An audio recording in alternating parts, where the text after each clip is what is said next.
こんにちは、ハリケーンフットボールです。今回の教材は、リーズユナイテッドの田中碧に関する動画です。リーズユナイテッドは、FA カップ3回戦で、チャンピオンシップのダービーカウンティと対戦し、1点を先制されながらも、ウィリー・ノントと田中碧のイールによって華麗に逆転し、最終的には3-1で勝利しました。田中碧はまたしてもゴールを奪い、FA カップでは初ゴール、今シーズン3ゴール目となりましたが、この試合ではゴールだけでなく、何度もチャンスを作っていました。リーズビューのマッチリアクション動画では、チームとしてイマイチだった前半でも、田中碧だけはトライしようとしていたと話し、全体的にベストな選手の一人だったと称賛しています。実際にどのように話しているのか、チェックしてみましょう。Afternoon, everyone. Welcome to the Leeds View for the match reaction for Derby County 1, Leeds United 3. Got there in the end. Probably not the most convincing of performances by Leeds United, specifically in the first half. Second half was far, far better from this side. We'll get into all the ins and outs of it. We'll talk about the second half reaction to a disappointing first half, and we'll talk about the chances and the goals and the players that came in for Leeds that probably need to try and make a bit of a mark to try and get themselves very much back in Daniel Farke's plans. Whether they did or did not, we will talk about it over the next 15-20 minutes. We will get your comments in the back end of the video. With the initial part, we'll just do the overview. If you're listening on audio platforms, you can give us a star rating on your audio platforms as well as a comment. And if you're watching on YouTube, if you could like the video. If you're watching on demand, if you could stick a like and a hype on it. And if you're not subscribed, subscribe to the channel for daily Leeds United news as well as 2 weekly podcasts. Right, let's start off and get into things. And yeah, a really championshipy kind of feel to that from a Leeds perspective. The team lineup that went out at the start of the game, I thought this is an interesting looking lineup. Looked like a 3-4-3 or a 3-4-1-2. We thought Leeds would have enough in this, enough first team players, 8 changes, but still enough in that side to try and take apart a mid-table Derby County. Daniel Farke's record against Derby coming into the game wasn't great. His record against John Hughes yet to beat him.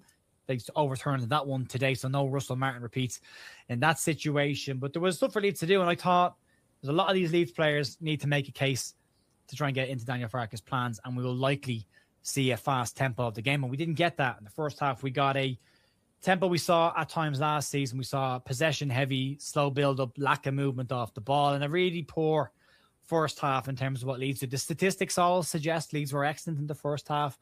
Chance creations, all of that. But Leeds didn't really eke out a clear-cut chance in the first half outside of Joel Piroux hitting the post. And he had an unusual enough game. He was one of the players that TNT Sports spoke about quite a lot and thought he should have been man of the match. He's involved in 2 goals, but I thought, for me, he was trying to do an awful lot of stuff on his own today and try and get a goal rather than try and bring other players into the game. When he did start to link to play, when he did start to find other players far better as well. Jack Harrison getting his first start. Again, same stuff we see with Jack Harrison from time after time. Crosses are a problem for a man who has been a winger for his entire football career. But some good performances in there as well. Tanaka was one of the few players in the first half who was trying to inject tempo into the Leeds United approach. I thought Willie Nonto came into the game and was very strong in the second half. And that Lucas Mecha made some very, very good runs. And Yacobiol very solid at the back. We'll talk about their goal as well. Some people obviously already saying that maybe Carl Darlow should have done better for that. I spoke to a goalkeeper, and again, similar to Lucas Perry, he said very close to him.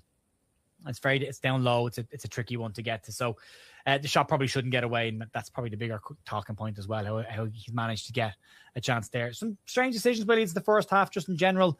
When Leeds did get possession of the ball, not a huge amount of players looking to get on it and looking to show for the ball, and individually Leeds had to do an awful lot of work. And someone said that Derby would drag us down to their level. I think we probably started at a championship level. You got that vibe in the first half that Leeds felt comfortable against Derby and maybe a little bit too comfortable and maybe didn't approach this with the intensity that was needed. It would likely hear Daniel Farke's comments after the game around that. But the second half, we saw a turnaround. It took a little bit of time to get going, but when it did, Leeds had a 10-minute spell where they absolutely upped the tempo, upped the approach, and finished off the game, got 2 good goals at that point. And then they kind of managed the game out a little bit, kept control of the ball, again, slowed the game down and just made Derby work for it. But they had the lead at that point. And then in the injury time, get a good breakaway. Great advantage played by a referee who personally I thought today didn't give a shite about that match. If I'm being completely honest, Forsyth, the left back for them, could have seen a couple of yellow cards in that match and probably should have definitely had one at one point. There was a studs through Willie Nonto at one point that probably if VAR was involved in the game,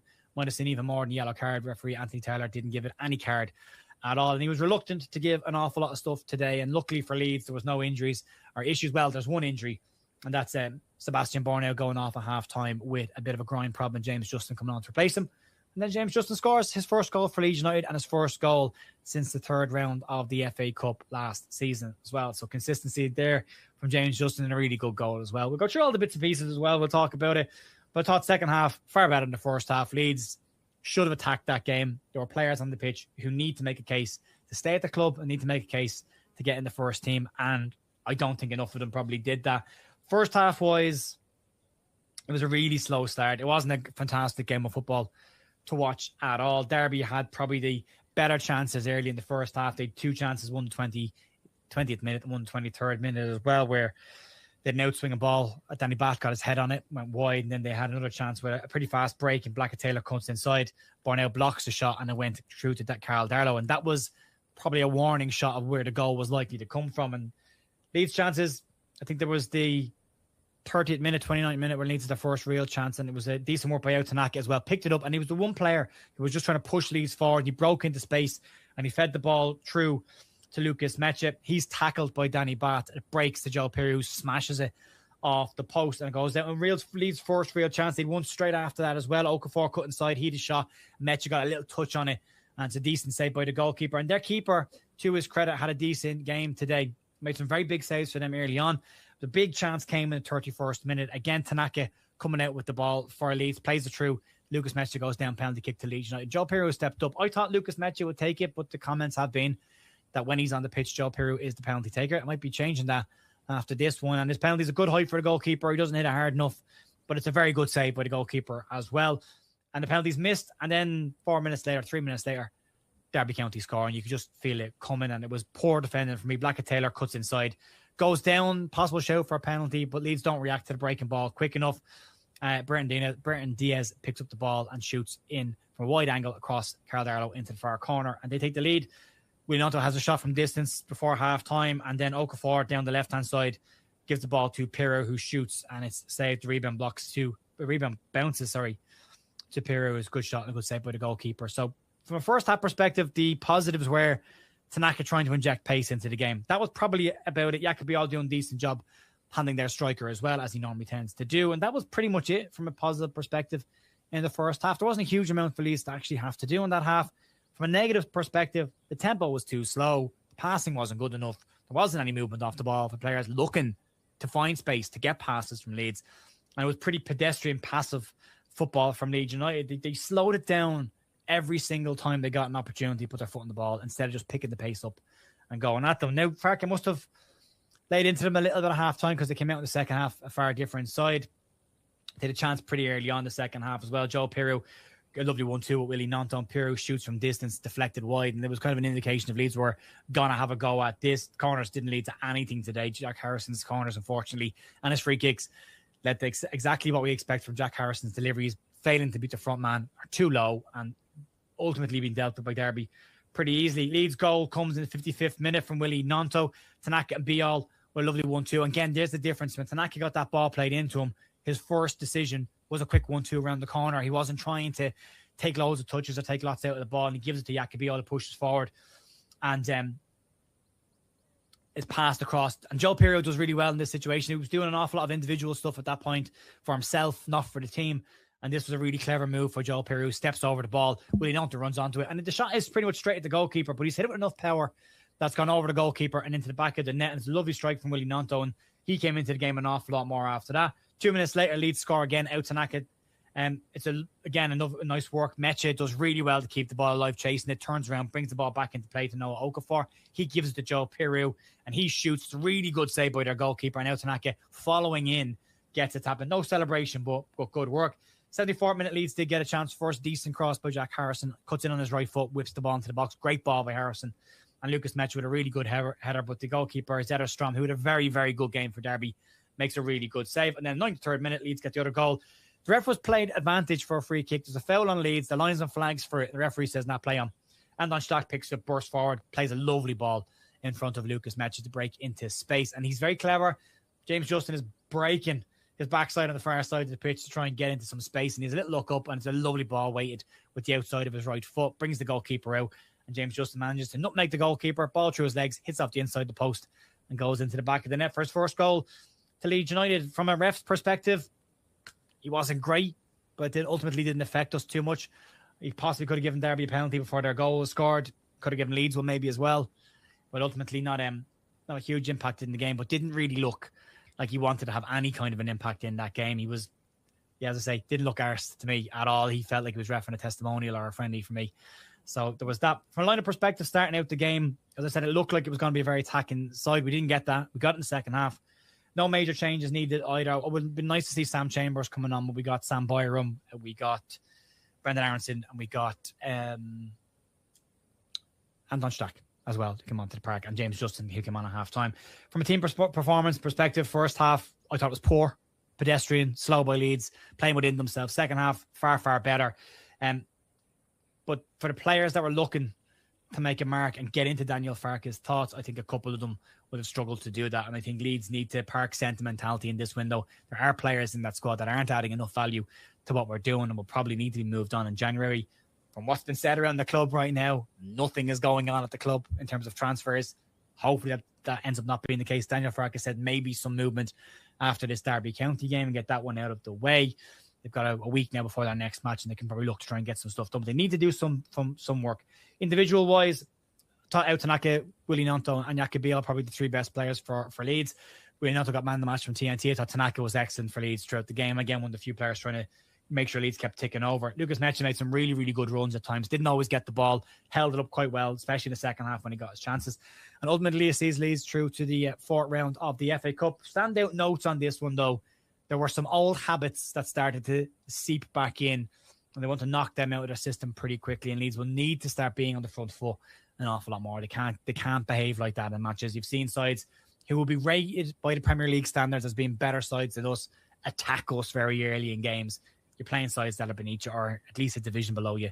You've got to get at them early and set a tempo. We didn't do that today, but we got away with it in the second half. Very good second half performance by Leeds. Struggled in the first half, but ultimately we get a win and we're through to the next round, which is something we haven't said for a very long time. I think the statistic today was 1985 since Leeds got to the FA Cup quarterfinal. It'd be nice to get a bit of a run out, wouldn't it?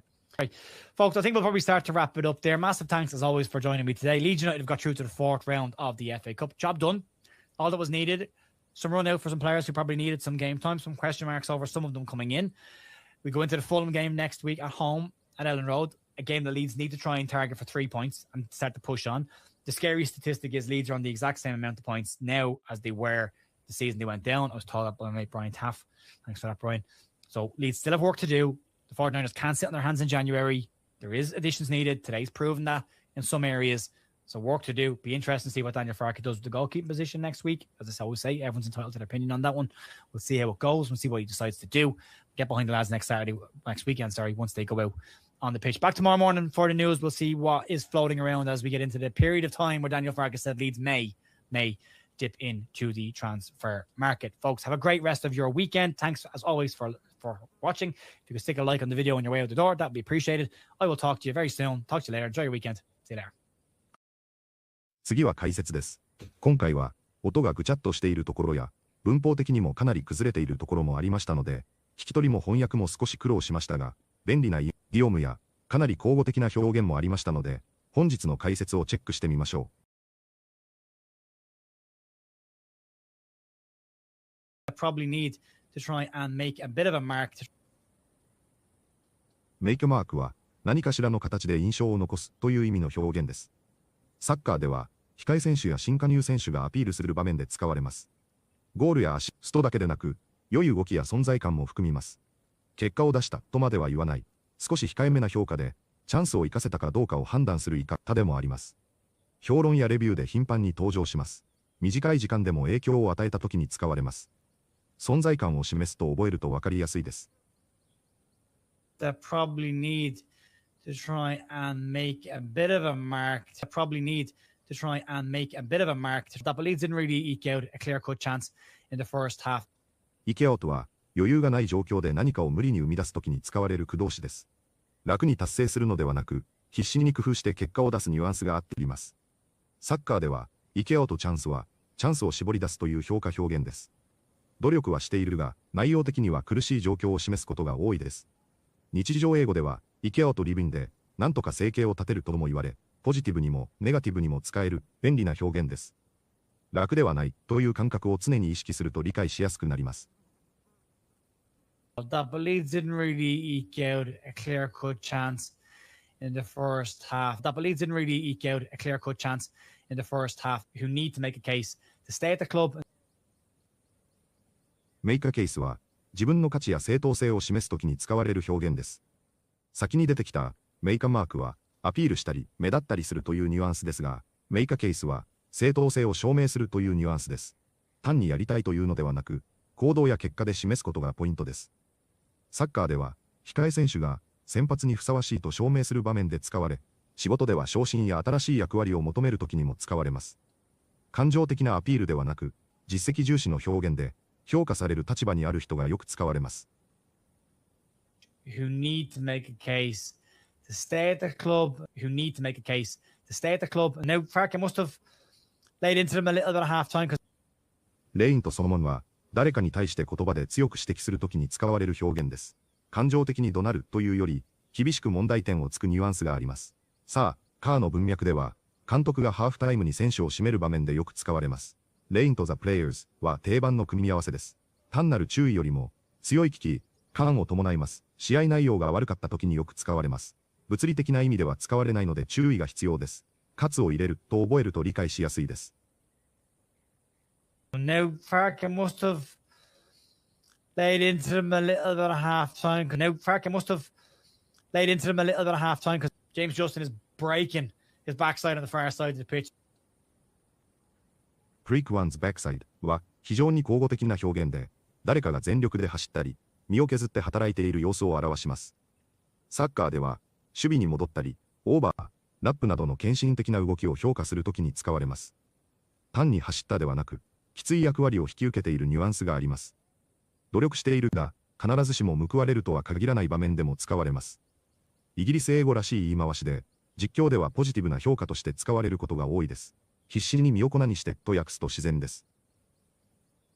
James Justin is breaking his backside on the far side of the pitch. James Justin is breaking his backside on the far side of the pitch. And I think Leeds need to park sentimentality in this window.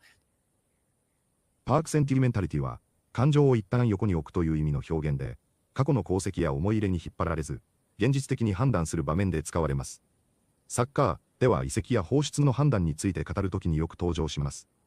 冷たい判断をしろというより、今は冷静になるべきだというニュアンスです。感情を否定するのではなく、一時的に置いておく感覚がポイントです。ビジネスや政治の議論でも使われます。直訳すると意味が通らないため、意訳が重要な表現です。感情論を脇に置くと覚えると理解しやすいです。And I think Leeds need to park sentimentality in this window. And I think Leeds need to park sentimentality in this window. There were some old habits that started to seep back in. シーピンは何かがゆっくりと入り込む様子を表す表現です。急激ではなく、気づいた時には広がっているのが特徴で、サッカーでは悪い癖や緊張感のなさが戻る場面で使われます。問題が一気に起こるのではなく、少しずつ悪化する印象があります。そのため、危機感を柔らかく伝える表現として便利で、実況や分析でよく使われます。忍び寄る、じわじわ入り込むと訳すと自然です。There were some old habits that started to seep back in. There were some old habits that started to seep back in, and they want to knock them out of their system pretty quickly. Knock out of one's system は、悪い癖や不要なものを完全に取り除く表現です。体調不良や精神的な問題、プレースタイルの乱れにも使われます。単身や悪い癖を断ち切る文脈で使われます。シーピンとセットで使われることが多い表現です。一度身についたものを強制的に排除するイメージがいります。自然に治るのではなく、意識的な修正が必要な場面で使われ、解説や評論でよく登場します。体から抜く断ち切ると訳すと自然です。They want to knock them out of their system pretty quickly. They want to knock them out of their system pretty quickly. いかがでしたか？前半のリーズは確かにチャンピオンシップで戦っているような余裕があるというのか、相手のレベルに合わせてしまっているというのか、単純にスローな試合にも見えました。もちろん、あまり出場機会のないメンバーだったということもあると思いますが、その中でも、やはり田中碧が試合を動かしチャンスを作っていました。30分頃のピルーの決定機でも、縦パスを入れたのは田中碧で、その直後の PK の場面でも、田中碧が縦パスを入れていました。1点目の場面でも、田中碧に縦パスが入り、目の前にスペースのあるビオールに、田中碧がワンタッチでレイオフし、そのままラストパスを送ってイールを生んだ、素晴らしい一連のプレーとなりました。チームのパフォーマンスと同様に、田中碧も引っ張られそうにも感じましたが、その中でも、田中碧の良さを見せ、違いを見せていたことが、勝ったのでしょう。田中碧のゴール後の表情や、試合後の表情から、明らかに不満を感じるようなものでしたが、移籍のチャンスがあれば、ぜひ移籍してもらい、そうでなくても変わらず、引き続き、同じようなパフォーマンスを続けてほしいと思っています。本日もご視聴いただきありがとうございました。またすぐにお会いしましょう。